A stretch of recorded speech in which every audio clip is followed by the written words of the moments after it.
Dear students, welcome you once again to my online class.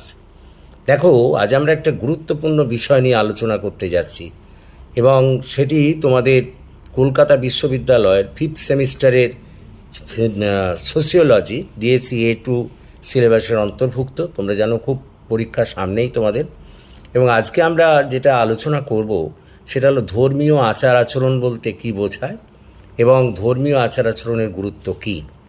দেখো, প্রথমেই বলে নিই যে ধর্মীয় আচার আচরণ বলতে আমরা বুঝি কোনো ধর্মীয় বিশ্বাসকে কেন্দ্র করে মানুষ যে সমস্ত ধর্মীয় আচার অনুষ্ঠান পালন করে থাকে তাকেই আমরা বলবো ধর্মীয় আচার আচরণ।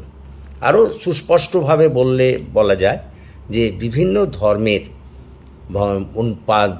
ধর্মকে পালন করার জন্য তার অনুগামীদের বা সেই সব ধর্মীয় সম্প্রদায়কে যেসব আচার অনুষ্ঠান রীতিনীতি পালন করতে হয় তাকেই বলা হয় ধর্মীয় আচার আচরণ। এখন এই ধর্মীয় আচার আচরণের গুরুত্ব কী? দেখো, এই ধর্মীয় আচার আচরণের গুরুত্ব অপরিসীম এবং এই ধর্মীয় আচার আচরণের গুরুত্বকে আমরা কয়েকটা ভাগে ভাগ করে আলোচনা করতে পারি। প্রথমত, এই ধর্মীয় আচার আচরণই কিন্তু মানুষকে কোনো ধর্মীয় বিশ্বাসের প্রতি বিশেষভাবে আগ্রহী করে তোলে। ধর্মীয় আচার আচরণই মানুষকে কোনো ধর্মীয় বিশ্বাসের প্রতি আগ্রহী করে তোলে। দ্বিতীয়ত, এই ধর্মীয় আচার আচরণকে কেন্দ্র করে মানুষ যথেষ্ট পরিমাণে নিয়ন্ত্রিত হয়। ধর্মীয় আচার আচরণই মানুষকে অনেক দিক দিয়ে নিয়ন্ত্রণ করে। তৃতীয়ত, এই ধর্মীয় আচার আচরণ মানুষকে তার জীবন পথে সততার আচরণে বা সৎ আচরণে দীক্ষিত করে। চতুর্থত, এই ধর্মীয় আচার আচরণ মানুষকে শৃঙ্খলিত করে। একটা শৃঙ্খলা মেনে চলতে হয় ধর্মীয় আচার আচরণকে কেন্দ্র করে। পঞ্চমত, এই ধর্মীয় আচার আচরণকে কেন্দ্র করে মানুষের মধ্যে একটা ঐক্য সংহতির ভাব দেখা যায়।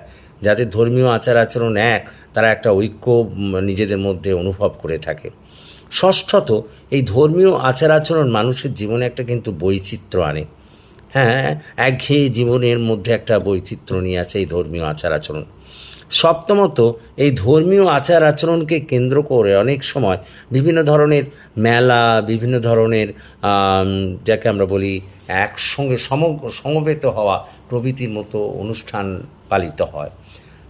অষ্টমত, এই ধর্মীয় আচার আচরণকে কেন্দ্র করে অনেক সময় মানুষের মধ্যে একটা বলতে পারো উদারতা দেখা দেয়, যার ফলে তাদের মানসিক বিকাশ করতে পারে। অষ্টমত, এই ধর্মীয় আচার আচরণ মানুষকে কিন্তু আধ্যাত্মিকতায় বিশেষভাবে নিবিষ্ট করে। এবং নবমত, এই ধর্মীয় আচার আচরণকে কেন্দ্র করে মানুষ সংকীর্ণতা কাটিয়ে ওঠে, মানুষে মিলিত হতে পারে। বলা যায় যে মানুষ হিসেবে সকলকে তারা মর্যাদা দিতে শেখে। দশমত, এই ধর্মীয় আচার আচরণ অনেক সময় মানুষকে মানবতাবাদেও দীক্ষিত করে। এই সমস্ত দিকগুলো হলো কিন্তু ধর্মীয় আচার আচরণের ভালো দিক। কিন্তু দুর্ভাগ্যবশত এই ধর্মীয় আচার আচরণের কিছু আচার আচরণের খারাপ দিকও আছে, যাকে আমরা সংকীর্ণতা দিক বলি। প্রথমত, এই ধর্মীয় আচার আচরণ মানুষের মধ্যে নানা ধরনের কুসংস্কার, কুপ্রথার সৃষ্টি করে। দ্বিতীয়ত, এই ধর্মীয় আচার আচরণ মানুষকে অনেক সময় সংকীর্ণ করে তোলে। তৃতীয়ত, এই ধর্মীয় আচরণকে কেন্দ্র করে অনেক সময় ঐক্যের বদলে অনৈক্য দেখা দেয়। এক ধর্মীয় আচার আচরণের মানুষের সঙ্গে অন্য ধর্মীয় আচার আচরণের মধ্যে বিরোধ বাধে। চতুর্থত, এই ধর্মীয় আচার আচরণকে কেন্দ্র করে মানুষের অনেক সময় অর্থনৈতিক দিক দিয়ে ব্যয়ের পরিমাণ বেশি হয়। পঞ্চমত, এই ধর্মীয় আচার আচরণ মানুষকে অনেক সময় অনেক ক্ষেত্রে মানুষকে বিপথগামীও করে তুলতে পারে। কারণ অনেক সময় সে কুপ্রথা বা কুসংস্কার দ্বারা প্রভাবিত হয়ে নানা ধরনের সংকীর্ণ আচার আচরণে লিপ্ত হতে পারে। তবে প্যারাগ্রাফ করে ধর্মীয় আচার আচরণের এই যে কুদিকগুলি বা খারাপ দিকগুলি, এই জন্য কিন্তু ধর্মকে দায়ী করা যায় না।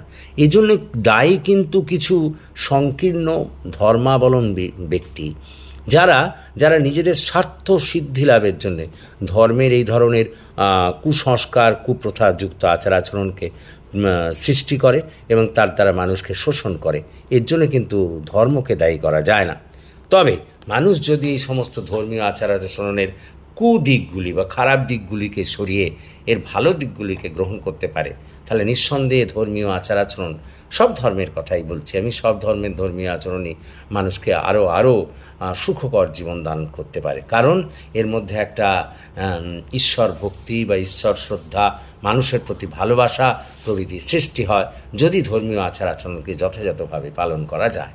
তো এই সব দিক দিয়ে যদি আমরা বিচার করি, বিশ্লেষণ করি, তাহলে মানুষের জীবনে এই ধর্মীয় আচার আচরণের গুরুত্বকে অস্বীকার করা যায় না। So that's all. আশা করি তোমরা বুঝতে পেরেছো। এটি খুব ইম্পর্ট্যান্ট এবছরের জন্য।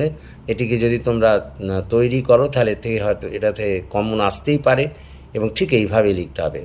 So thank you for watching and listening. So please comment, share and subscribe my channel. যদি তোমাদের এই ক্লাস ভালো লাগে তাহলে সবাইকে, বন্ধুবান্ধবদের মধ্যে এই ক্লাসকে জয়েন করতে বলো এবং এর জন্য তোমাদের কাছ থেকে তো কিছু লাইক, কমেন্ট আমি অবশ্যই আশা করতে পারি। So thank you for watching and listening. So have a good day.